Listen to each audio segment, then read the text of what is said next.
il y a des nations, d'autres peuples, d'autres occupants, n'est-ce pas, de l'Amérique, mais pas là. Ce qu'on y a, ce sont des Américains.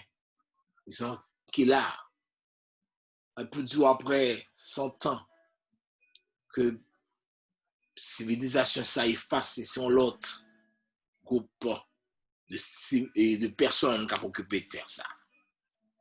Dieu dit bas et limite. La terre appartient à l'Éternel. Que dit à l'Éternel la terre et ce qu'elle renferme. Le monde et ce qu'il habite. Oui. Pour quelle raison? Pour ne pas faire bon Dieu confiance en quelle que soit la circonstance dans la vie. Le projet de Dieu ne peut être rendu sans effet par les caprices des hommes. Il n'est pas capable, caprice des hommes, pas capable de rendre projet bon Dieu dans la vie sans effet. Statut, moi, c'est-à-dire en tant que haïtien, c'est pas nationalité qui peut le faire qui choisit dans bon Dieu. C'est pas couleur qui peut le faire qui choisit dans bon Dieu. C'est pas langue qu'on parle qui peut le faire, n'est-ce pas, qui choisit dans bon Dieu. C'est pas forme tête ou forme yeux. Tout bagage ça sans effet.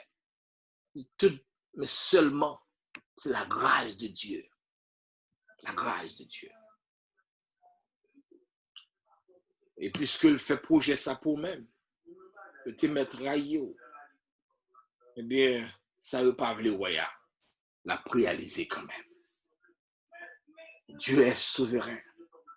Il a le pouvoir d'amener son plan à terre. Il a le pouvoir pour que amener plan ça que pour la violence à exécution.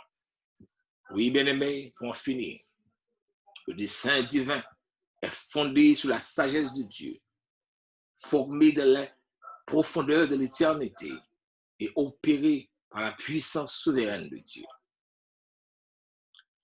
Après avoir décrit le plan de Dieu dans les chapitres 1 et 2, dans le chapitre 3, Paul présente une requête spéciale pour le croyant en Christ.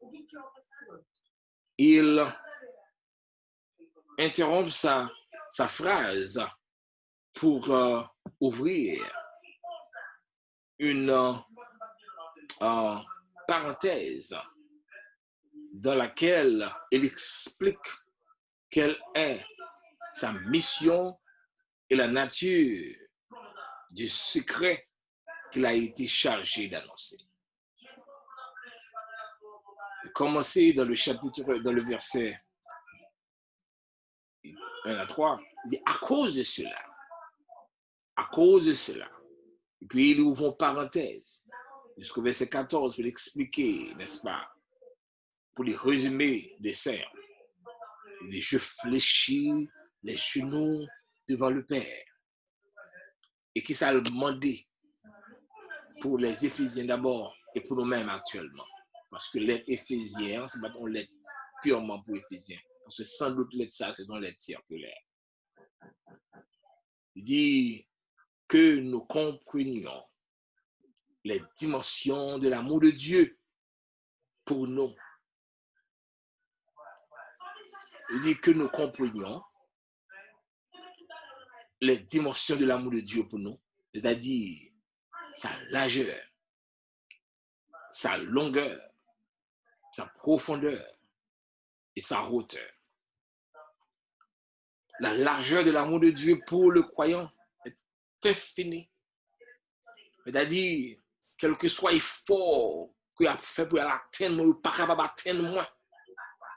Il n'est pas capable d'atteindre moins parce que dimension est infinie. La largeur est infinie. La longueur est infinie. La profondeur est infinie. La hauteur est infinie. Que tu es capable d'atteindre moins dans la hauteur que bon Dieu mette maintenant. Pour que tu râlé Jésus-Christ descende. Et puisque vous n'êtes pas capable d'arriver là, vous n'êtes pas capable de descendre avec. Parce que comme dit Paul, moi, chita à la droite de Jésus-Christ. De la même manière, il ajoute, et de connaître l'amour de Christ qui surpasse toute connaissance. Et que nous soyons remplis jusqu'à toute la plénitude de Dieu. Et c'est ça que nous avons besoin actuellement. Dans un moment difficile, ça, l'église macédoine et chaque serviteur qui attend de me la même. C'est ça que nous avons besoin dans un moment difficile, ça.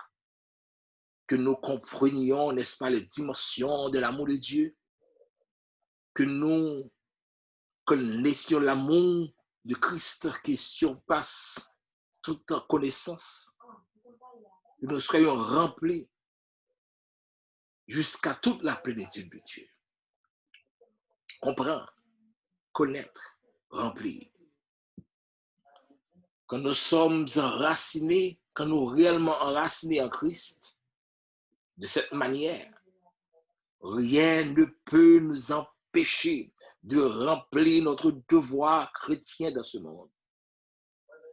Pour nous proclamer, le retour de Jésus-Christ. Pas de rien. Oui, nous avons distance, tout le monde a exécuté et distance sociale. Qui vient rendre que communion entre les frères presque sans effet. La foi semble-t-il totalement refroidie. Comme si nous perdions vocation en tant que chrétiens dans ce monde pour nous assaisonner le monde. Oui, rien. Quand nous comprenons ça, quand nous comprenons, quand nous connaître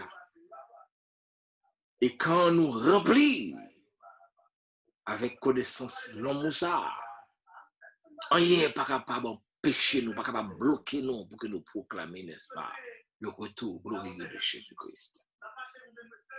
Car il peut faire, comme dit l'apôtre Paul, il peut faire par la puissance qui agit en moi, qui agit en vous, qui agit en nous, infiniment au-delà de tout ce que nous demandons ou pensons. Et nous capables de mener pour nous dire avec Paul, à lui soit la gloire dans l'Église et en Jésus-Christ, dans toutes les générations, au siècle des siècles. Amen. Que bon Dieu bénisse.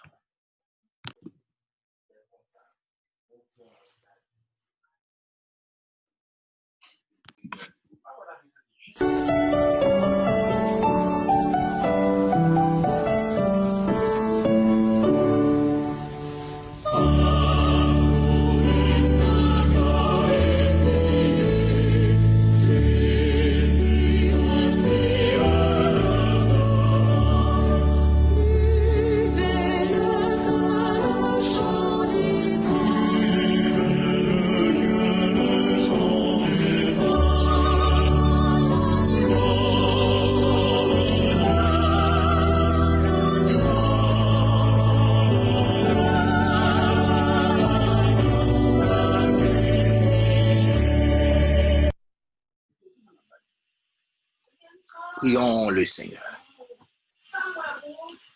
Seigneur, merci pour cette opportunité que tu nous accordes d'être en ligne jusqu'à présent pour prêcher le message de notre Seigneur Jésus-Christ. Nous te demandons de nous fortifier, l'Église, cette Église qui va venir chercher et que nous sommes capables de faire travail qu'on va nous faire à bien. On va bénir également chaque serviteur et servant qui va attendre ou qui a une opportunité pour attendre des messages ça. Et ben nous plus zèle, plus endurance, plus intelligence pour nous capables de prêcher parole. Nous prenons petit tout Jésus-Christ, non pas avec personne, mais plus avec clarification de langage, mais avec le peu au banon, Nom petit Jésus-Christ qui règne au siècle des siècles. Amen. Bon Dieu béni.